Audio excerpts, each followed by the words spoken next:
Penso che cambiare dall'Argentina a Italia è stato un cambiamento troppo grande perché io giocavo nella Serie B d'Argentina e passare da una squadra come Palermo a fare competizione in Serie A che trovi squadre come Juventus, Milan, Inter, sicuramente è un cambiamento troppo grande perché cambia tutta una vita, quindi è stato un passaggio molto importante. E poi passare di Palermo a Torino penso che sia stata una cosa simile perché sono passato dal Palermo a una grandissima squadra come le Juventus, di tutto quello che rappresenta nel mondo, con tutti i tifosi che c'ha, quindi mi sono sorpreso per tutto quello che gira attorno, no?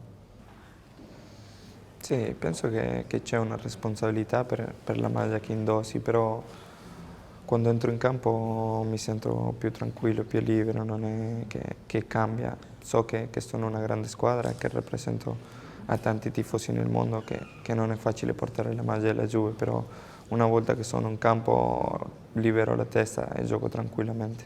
Sì, è stato veramente una sorpresa molto grande perché poi si trovano le squadre più forti negli ottavi, un po' come è successo nella Coppa America, che sono rimasti fuori il Brasile, Uruguay e Paraguay, no? Questo è il calcio, per questo velo, perché anche le squadre che meno te lo aspetti possono arrivare lontano. Sempre hai sorpresa e nel calcio che stai dicendo, sì. Come? Sempre hai sorpresa nel calcio. Sì, sì, si trova una sorpresa per questo, come detto, in Coppa America il Perù ha lasciato fuori il Brasile, succede spesso no, che le squadre piccole, a volte che meno te lo aspetti, vincono contro le squadre grandi, come è successo all'Irlanda contro l'Italia pure. No, uno sempre vuole giocare nella sua nazionale, però è certo che deve rispettare le scelte dell'allenatore. Sicuramente fare l'attaccante nella nazionale argentina non è facile per tutti i giocatori che ci sono.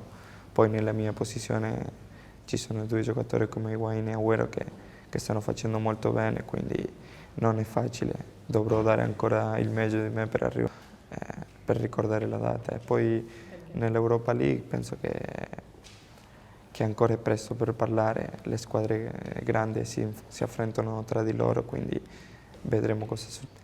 No, sono arrivati qua per un invito della presidentessa, no? che mi è piaciuto, non volevo rifiutare. Sono arrivati oggi dall'Argentina e sono venuto subito qua. Abbiamo visitato i ragazzi dell'orfanotrofino, quindi è stata una giornata molto bella per aiutare i ragazzi con la cena di domani, che spero che possano venire tanti tifosi.